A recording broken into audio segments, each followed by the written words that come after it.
When a billionaire's daughter falls for her humble Korean driver, her father's pride ignites a war that brings a charming predator to their doorstep, but the man they underestimated will risk everything to expose a deadly plot. Proof that love recognizes no class and save the woman who gave him a reason to fight back. Before we dive into this incredible story, do me a huge favor. Smash that subscribe button right now, hit the like button, and drop a comment telling me where in the world you're watching from. Are you Team Jaehyun or were you suspicious of Min-jae from the start? I want to hear from you. Now, let's get into the story. 3 months earlier, Faye hadn't known Kim Jaehyun existed. She'd been 23, freshly graduated from Stanford with a business degree she'd never use, living in a golden cage built by her father's billions. Horace ran his empire with an iron fist, controlling shipping routes across 3 continents, and he ran his daughter's life the same way. Every friend was vetted. Every outing was monitored. Every decision had to pass through him first. Faye had learned to smile through the suffocation. Then Horace hired Jaehyun. The day they met, Jaehyun arrived at the mansion in a crisp black suit, his resume modest but impeccable. Horace had barely glanced at him during the interview. You drive. You don't speak unless spoken to. You protect my daughter with your life, and you keep your distance. Understood. Yes, sir, Jaehyun had replied, bowing slightly. Horace waved him away like he was dismissing a servant. But Faye had been watching from the top of the staircase, curious about the quiet man with careful eyes and calloused hands. There was something different about him. Something that didn't fit the usual mold of employees her father hired, people who bowed and scraped and said exactly what Horace wanted to hear. Their first real conversation happened 2 weeks later. Faye had been scheduled for a charity luncheon across town, one of those tedious events where wealthy people wrote checks and congratulated themselves for caring. She slid into the back seat of the sedan, already exhausted, and Jaehyun pulled smoothly into traffic. For 10 minutes, silence filled the car. Then Faye spoke. Do you ever get tired of it? Jaehyun glanced at her in the rearview mirror. Tired of what, Miss Faye? Pretending. Going through the motions. Doing what people expect instead of what you actually want. He was quiet for a moment, considering. Most drivers would have given her some safe, neutral response. But Jaehyun said, every single day. Faye leaned forward, surprised. Really? Really? He merged onto the highway, his voice steady. But I think most people feel that way. The difference is whether you do something about it or just accept it as the price of security. And which are you? Jaehyun smiled slightly. Still figuring that out. Something shifted between them in that moment. A connection sparked, fragile but real. After that, their conversations grew longer. Deeper. Jaehyun told her about growing up in Busan, about working 3 jobs to put himself through university, about the business degree he'd earned and the corporate career he'd walked away from when he realized it was crushing his soul. Faye told him about the loneliness of being Horace's daughter, about feeling like a trophy on a shelf, beautiful and useless. You're not useless, Jaehyun said one evening as they sat in traffic. You're just trapped. There's a difference. Is there? Faye asked bitterly. Yes, because trapped means there's still a chance of getting free. 6 weeks into his employment, Jaehyun did something no one had ever done before. He asked Faye what she wanted. They'd been driving back from another pointless event, and Faye was staring out the window, watching the city lights blur past. Miss Faye, Jaehyun said carefully, if you could do anything right now, without worrying about your father or obligations or what people would think, what would it be? Faye blinked. No one had ever asked her that. I don't know. Think about it. She did. And then, surprising herself, she said, I want tteokbokki from a street cart. The cheap kind that costs $3 and tastes better than anything in a 5-star restaurant. Jaehyun met her eyes in the mirror. Then let's get some. My father would. Your father isn't here. 20 minutes later, they were standing at a street food cart in Koreatown, laughing as Faye fumbled with chopsticks and got sauce on her designer dress. Jaehyun showed her how to pick up the rice cakes properly, his hand briefly covering hers to adjust her grip. The touch lasted maybe 3 seconds, but Faye felt it like an electric current. This is the best thing I've ever eaten, she declared, her mouth half full. Jaehyun grinned. Better than the lobster at that charity dinner? Infinitely better. That lobster had no soul.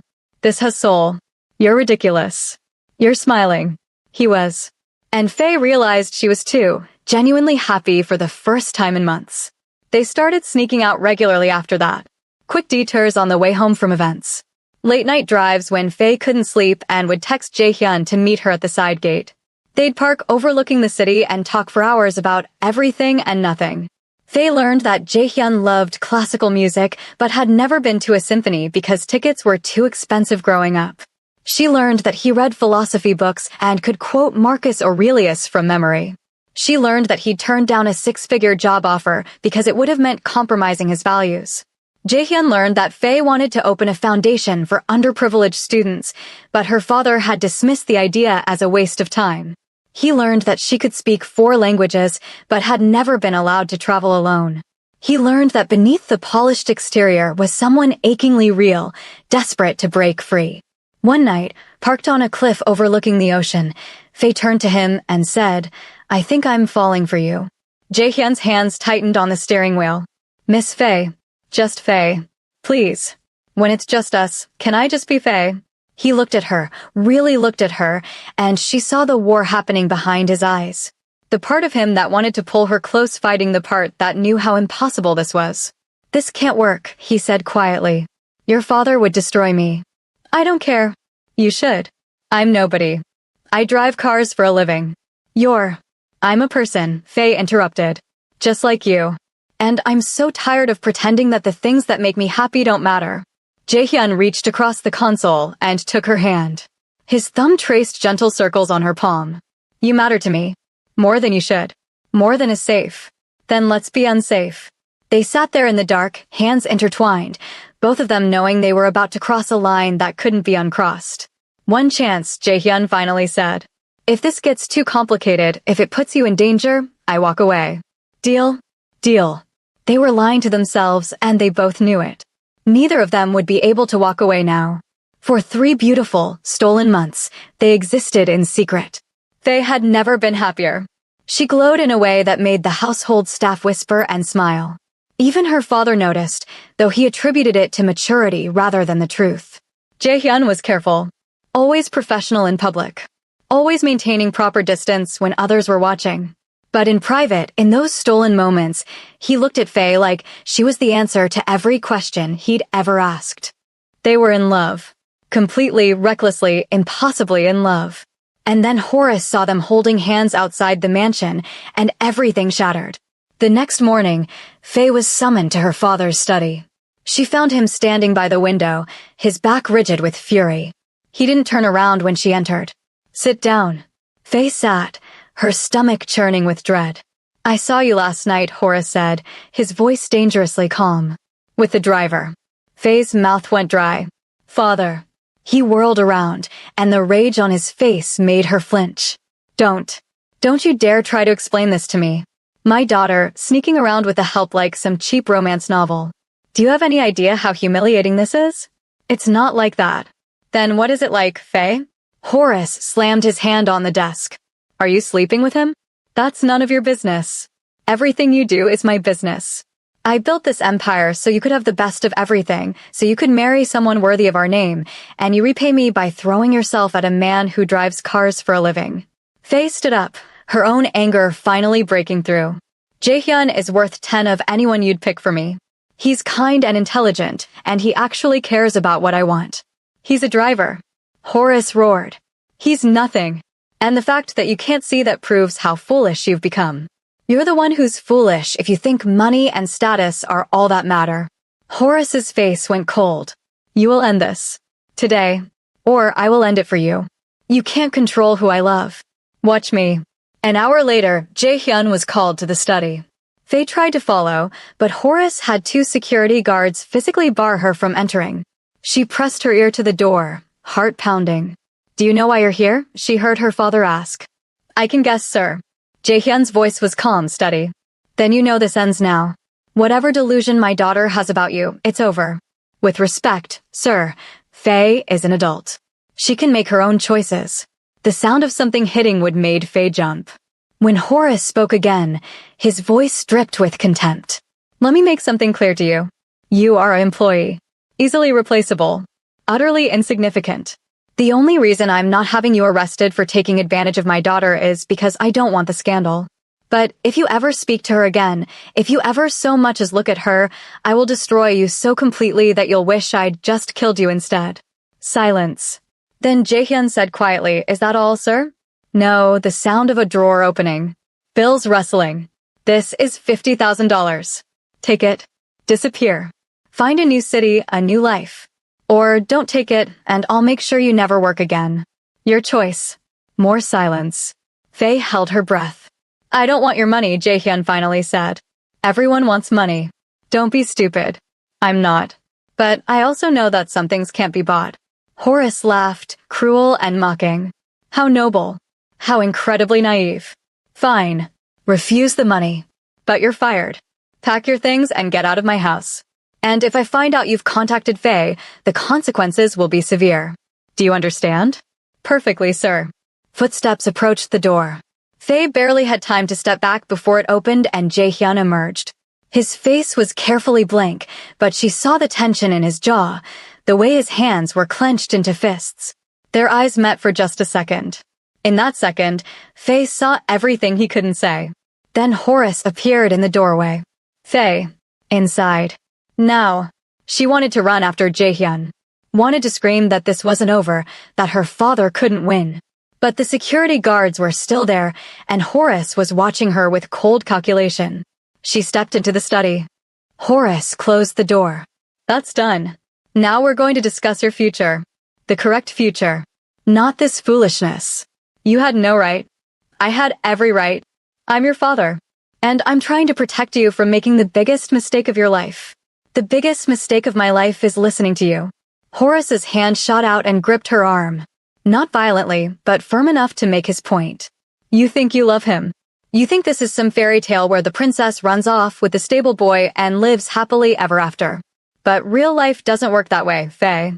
Real life is hard and cruel, and it chews up little girls who make stupid choices." Faye wrenched her arm free. "Let me make my own choices then. Let me fail or succeed on my own terms." No, Horace walked back to his desk, suddenly looking older. Tired. Because when you fail, it won't just be who suffers. It'll be me. Our family name. Everything I've built. And I won't allow that. "So what? You're just going to lock me up? Force me to marry whoever you pick?" Horace looked at her with something that might have been sadness if you were capable of it. "I'm going to save you from yourself. And someday, you'll thank me." He dismissed her with a wave. Faye stumbled back to her room, tears streaming down her face. She grabbed her phone and called Jaehyun. It rang once before going straight to voicemail. She tried again. Same result. Panic clawed at her chest. She texted him, "Please answer. Please, asterisk." No response. She tried calling from different numbers. Nothing. Finally, at midnight, her phone buzzed with a message from an unknown number. "I'm sorry. Your father is right. This was a mistake. Please don't contact me again. JH*. Faye read the message 15 times, each time hoping the words would change. They didn't. She threw her phone across the room and buried her face in her pillow, sobbing so hard she thought she might break apart. In a modest apartment across town, Jaehyun sat on the edge of his bed, staring at his own phone. The message he'd just sent made him feel sick. But Horace had been clear. Stay away or watch Faye's life be destroyed as punishment. Jaehyun had seen men like Horace before. Men who would burn the world down rather than admit they were wrong. So he'd lied. Sent the message. Cut the cord. Because he loved Faye too much to let her father hurt her because of him. He deleted her number from his phone, packed his few belongings, and left the city before dawn. Behind him, he left his heart. 2 weeks later, Horace called Faye down to breakfast with unusual cheerfulness. She came down wearing the emotional armor she'd constructed since Jaehyun left, polite mask, dead eyes, mechanical movements. "Good morning, darling," Horace said, gesturing to a place setting. "I have someone I'd like you to meet." A young man stood from the table, and Faye's first thought was that he looked like he'd stepped out of a fashion magazine. Tall, impeccably dressed in a tailored suit that probably cost more than most people made in a month. His smile was practiced, perfect, and completely empty. "Faye, this is Choi Min-jae," Horace announced proudly. His family owns the largest telecommunications company in Seoul. Min-jae, my daughter. Min-jae extended his hand. It's an honor, Miss Horace. Your father has told me so much about you. Faye shook his hand limply. His grip was firm, but somehow felt cold. I'm sure he has, she said flatly. Min-jae seemed unbothered by her lack of enthusiasm. He pulled out her chair with practiced courtesy. Please sit. I'd love to get to know you better. The breakfast was torture. Horace dominated the conversation, listing Min-jae's accomplishments like he was reading from a resume. Harvard MBA. Fluent in 5 languages. Sitting on the board of 3 major corporations before turning 30. Min-jae is exactly the kind of man who understands our world, Horace said, beaming. Someone who can appreciate what you bring to a partnership. Faye pushed eggs around her plate.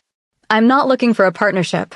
Every successful woman needs the right partner, Min-jae interjected smoothly. Someone who can match her ambition and elevate her position. I don't have ambition. I have a father who thinks he can arrange my life like a business deal. Awkward silence fell over the table. Horace's smile tightened. Faye, don't be rude. I'm being honest. She stood abruptly. Excuse me. I'm not feeling well. She left before either man could respond, ignoring her father's angry voice calling after her. In her room, she pulled out the burner phone she'd bought secretly, hoping against hope that Jae-hyun might have contacted her through some other means. Nothing. He'd vanished completely, like he'd never existed at all. But Min-jae didn't vanish. Over the next month, he appeared everywhere. At charity events Horace dragged her to. At family dinners. At the country club. Always polite, always charming, always making her skin crawl in ways she couldn't quite articulate. Give him a chance, Horace urged repeatedly. He's perfect for you. He's perfect for your business interests, you mean? Same thing. It wasn't, but Faye had learned that arguing with her father was pointless. What she didn't know was that in the shadows of Min-jae's perfect facade, something dark was growing. In his penthouse office overlooking the city, Min-jae sat across from his personal assistant, a sharp-eyed man named Park Ji-hoon. She rejected dinner again, Ji-hoon reported. Min-jae's jaw tightened. Stubborn. Perhaps you're moving too fast. Give her time to. I don't have time. Min-jae stood and walked to the window, hands clasped behind his back. My family's company is hemorrhaging money. The old man hid the debt well, but it's there. Millions in bad investments, billions in potential losses if our partners find out. And marrying Horace's daughter solves this how? Min-jae turned, and Ji-hoon saw the cold calculation in his eyes. Horace controls shipping routes our company desperately needs. Once I marry Faye, I'll have leverage. Access. And when the old man has an unfortunate accident, heart attack, perhaps very common in men his age, I'll be positioned to take control of his empire through my grieving widow. Ji-hoon shifted uncomfortably. That's extremely risky. Everything worth having is risky. Min-jae poured himself whiskey. Besides, Faye is weak. Emotional. She'll cling to the first person who offers her comfort after her father dies. And I'll be right there, the devoted husband, ready to help her navigate her grief and her inheritance. What about the driver? I heard.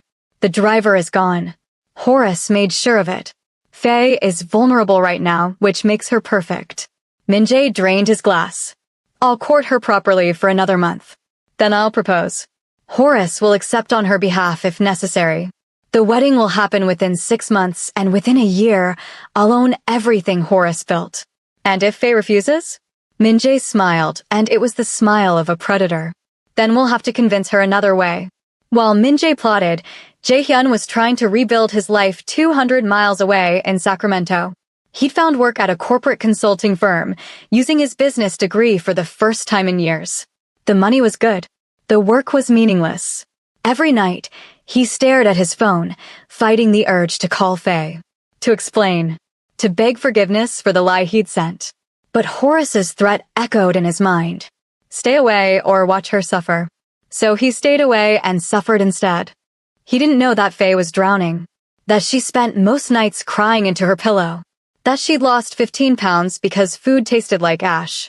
That she was barely holding herself together. He didn't know that she needed him desperately. And he didn't know that danger was circling closer every day. The breaking point came on a Friday evening. Horace had insisted Faye attend another dinner with Min-jae, this time at an exclusive restaurant where privacy was guaranteed and expectations were clear. Faye wore black, mourning her own life. Min-jae was waiting at a corner table, looking disgustingly pleased with himself. "You look beautiful." "I look like someone being forced to attend her own execution." He laughed like she'd made a joke. "Your honesty is refreshing. Most women play games. I'm not playing anything. I don't want to be here. Yet here you are." He poured wine she didn't touch. "Your father tells me you've been depressed lately. Since that driver left." Faye's head snapped up. "Don't. I'm just saying, I understand it must have been humiliating to develop feelings for someone so beneath you. But these things happen. Proximity, loneliness, a kind word from the wrong person." He reached across the table. "The good news is you don't have to settle for that anymore. You can have a real relationship with someone appropriate." Faye jerked her hand back. "Jaehyun was more appropriate than you'll ever be." Min-jae's smile finally cracked. "Careful." "Or what? You'll tell my father I'm being difficult?" "He already knows." "You'll stop pursuing me?" "Please do. You think you have choices here." Min-jae leaned back, his expression hardening. "You don't. Your father wants this marriage. My family wants this merger. What you want is irrelevant. Then you're wasting your time because I'll never say yes." "We'll see." Something in his tone made ice run down Faye's spine. She stood abruptly. "I'm leaving." "Sit down, Faye." "No." She grabbed her purse and walked out, ignoring the stares from other diners. Outside, she called for a car service instead of using one of her father's drivers. She didn't trust anyone in Horace's employ anymore.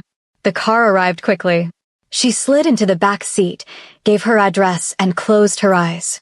She didn't notice when the car turned the wrong direction until they were already on the highway heading out of the city. "Excuse me, you're going the wrong way," she said, leaning forward. The driver didn't respond. "Hello? I said you're going the wrong way." The doors clicked, locked from the driver's control. Panic flooded Faye's system. She grabbed her phone, but before she could dial, the driver spoke in a flat, emotionless voice. "Put the phone down or this gets worse." "Who are you? Where are you taking me?"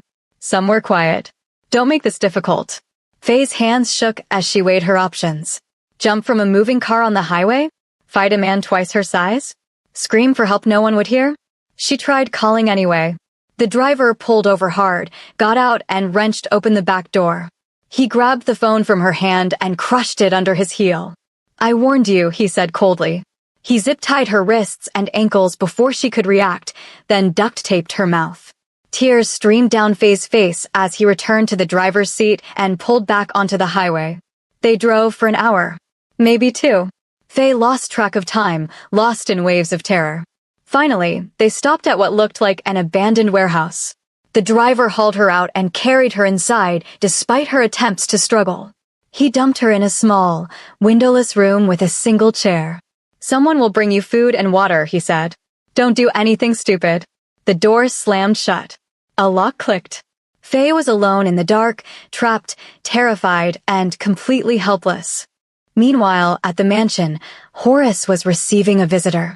Min-jae arrived looking appropriately concerned. "Mr. Horace, I just heard. Is there any news?" Horace looked haggard, older than his 60 years. "Nothing."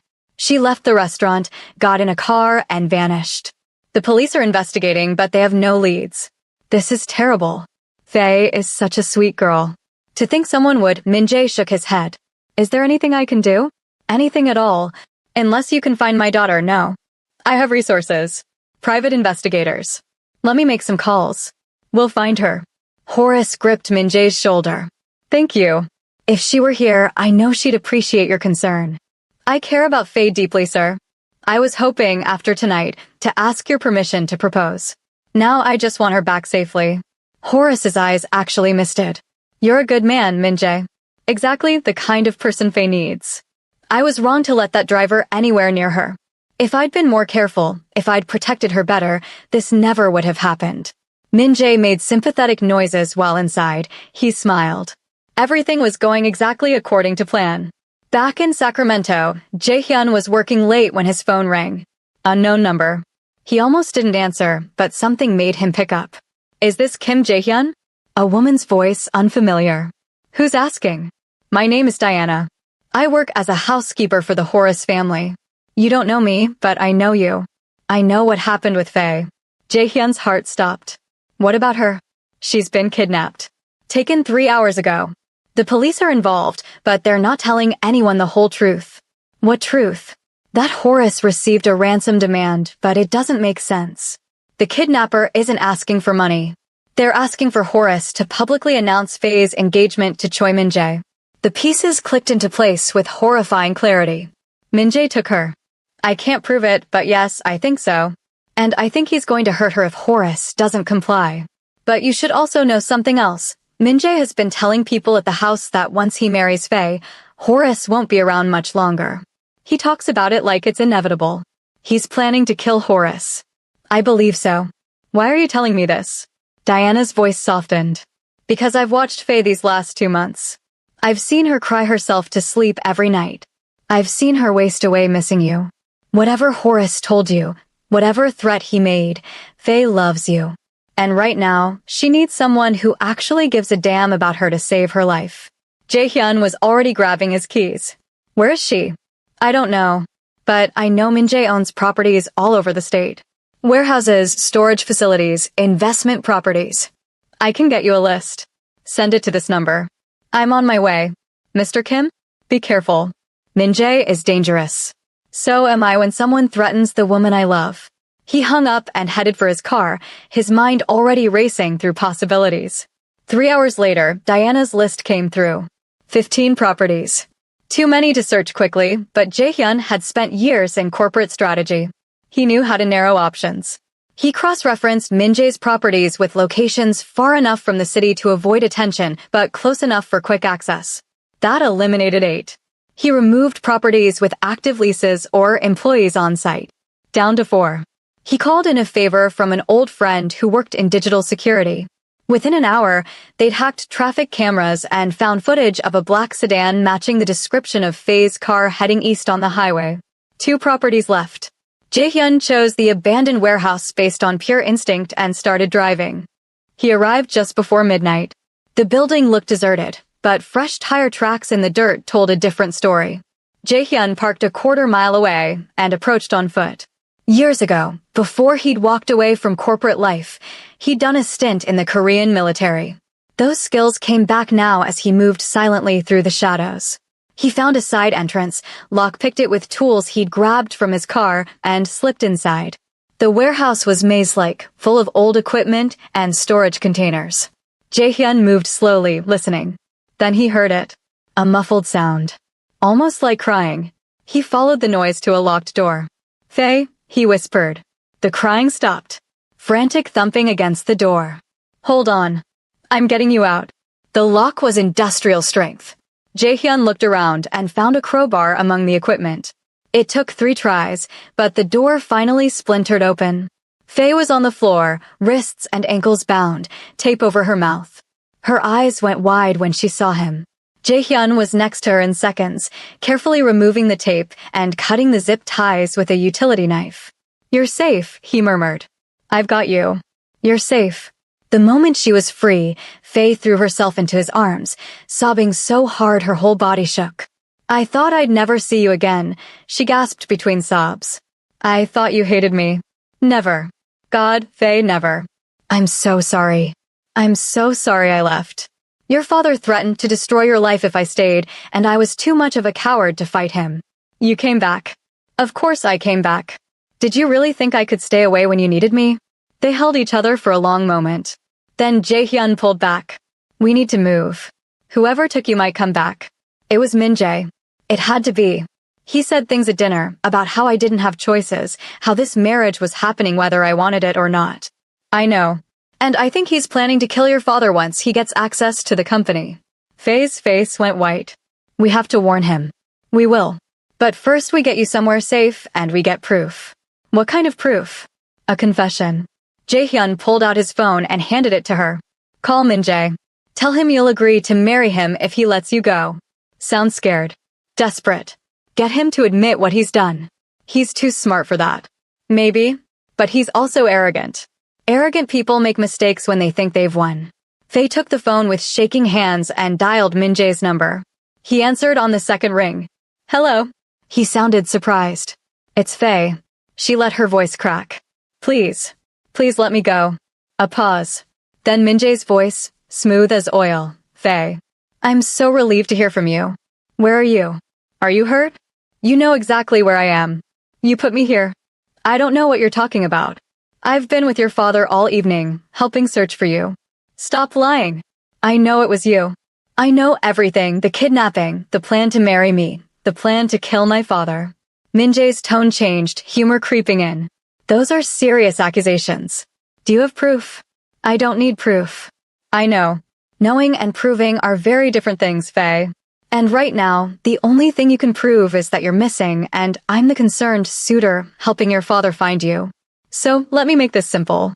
You can come home, agree to marry me, and your father lives. Or you can keep fighting, and when I eventually get what I want anyway, and I will, your father dies slowly and painfully as punishment for your stubbornness. You're insane. I'm practical. There's a difference. He sighed. I gave you every chance to do this the easy way. I was patient. Charming. I played the role of the perfect gentleman. But you couldn't see past your ridiculous infatuation with that worthless driver, and now we're here. Jaehyun is worth 100 of you. Is he? Then where is he? Where was he when you needed him? Oh right, he abandoned you because your father threw money at him. Some great love story. Faye looked at Jaehyun, who was recording everything on a second phone. He nodded. You're right, Faye said, forcing her voice to break. Jaehyun left. And my father only cares about himself. No one actually wants me. They just want what I represent. Finally, you understand. So I'll do it. I'll marry you. Just please, don't hurt my father. There's my smart girl. Now here's what happens next. You stay where you are. I'll come get you personally in the morning. We'll stage a dramatic rescue, and you'll be so grateful that you'll agree to my proposal in front of your father and the media. Any deviation from this script, and the old man has an accident. Understood. Understood. Good. Get some rest, Faye. Tomorrow is the beginning of our beautiful future together. He hung up. Faye dropped the phone like it was burning her. Did you get it? Jaehyun played back the recording. Every damning word was crystal clear. We've got him, he said grimly. Now we take this to the police and your father. They left the warehouse and drove straight to the nearest police station. The officer on duty initially didn't believe their story until Jaehyun played the recording. Then everything moved fast. Within an hour, a team was mobilized. Warrants were issued. And Jaehyun was calling Horace directly. Who is this? Horace answered, his voice raw from stress. It's Kim Jaehyun. I have Faye. She's safe. But you need to listen to me very carefully because your life is in danger. You? You took my daughter. No. Choi Min-jae took your daughter. And he's planning to kill you once he gets access to your company through marriage to Faye. I have proof. I'm sending it now. Jaehyun forwarded the recording. Silence on the other end as Horace listened. When he came back on the line, his voice was shaking. Where is Faye? At the police station giving her statement. She's asking for you. I'm on my way. Horace arrived 30 minutes later, bursting through the station doors like a man possessed. He found Faye wrapped in a blanket, talking to detectives, and pulled her into his arms. I'm sorry, he whispered. I'm so sorry. I was trying to protect you and I almost got you killed. Faye clung to him, crying. I know, Dad. I know. Over Faye's shoulder, Horace saw Jaehyun standing back, giving them space. Their eyes met. Horace gently released his daughter and walked over to the young man he'd fired, threatened, and humiliated. Then he bowed. A full, formal bow of deep respect. I was wrong about you, Horace said quietly. I judged you by your job, your bank account, the size of your house. I didn't see your character. Your courage. The fact that you loved my daughter enough to walk away when you thought it would protect her, and loved her enough to come back when she needed you. I was a fool. And I'm sorry. Jaehyun straightened. You were a father trying to protect his daughter. I understood that, even when I hated it. You saved her life. I'd do it again in a heartbeat. Horace extended his hand. Jaehyun shook it. I have one question for you, Horace said. Do you love my daughter? With everything I am. And will you protect her? Not just from kidnappers and con men, but from loneliness? From feeling like she doesn't matter? From all the things I failed to protect her from. Every day for the rest of my life, if she'll let me. Horace nodded slowly. Then he looked at Faye. He has my blessing. If you want him. Faye crossed the room and took Jaehyun's hand. I want him. Min-jae was arrested that night at his penthouse. The recording was enough for charges of kidnapping, conspiracy to commit murder, and extortion. His family's company fell apart within weeks once their financial fraud was exposed. Horace offered Jaehyun a position as VP of Operations with a salary that made Jaehyun dizzy. But more importantly, he offered respect. Trust. A genuine apology for the cruelty he'd shown. Faye and Jaehyun were married 6 months later in a ceremony that was intimate and perfect. Horace walked Faye down the aisle with tears in his eyes, genuinely happy for the first time in years. Take care of her, he whispered to Jaehyun at the altar. Always, Jaehyun promised. Before we wrap this up, if you're loving this story, hit that like button and drop a comment telling me what you thought. Did Min-jae get what he deserved? Should Horace have trusted Jaehyun from the start? I want to hear from you. And don't forget to subscribe because we have more incredible stories coming your way. 5 years passed. Jaehyun built a career that had nothing to do with being Horace's son-in-law and everything to do with his own brilliance. He became CEO of his own consulting firm, advising companies across 3 continents. Faye finally opened her foundation for underprivileged students. In its first year, it provided scholarships to over 500 kids who otherwise would never have afforded college. And Horace became grandpa to a beautiful little girl named Diana, after the housekeeper who'd saved the day. He spoiled his granddaughter shamelessly and told anyone who would listen that his son-in-law was the smartest man he knew. One evening, the family gathered for dinner at the mansion that had once been Faye's prison. Now it was filled with laughter, warmth, and love. Diana the younger was sitting on her grandfather's lap, making him wear a plastic tiara while she told him about her day at kindergarten. Faye watched them, her hand in Jaehyun's, and marveled at how drastically things had changed. What are you thinking? Jaehyun asked softly.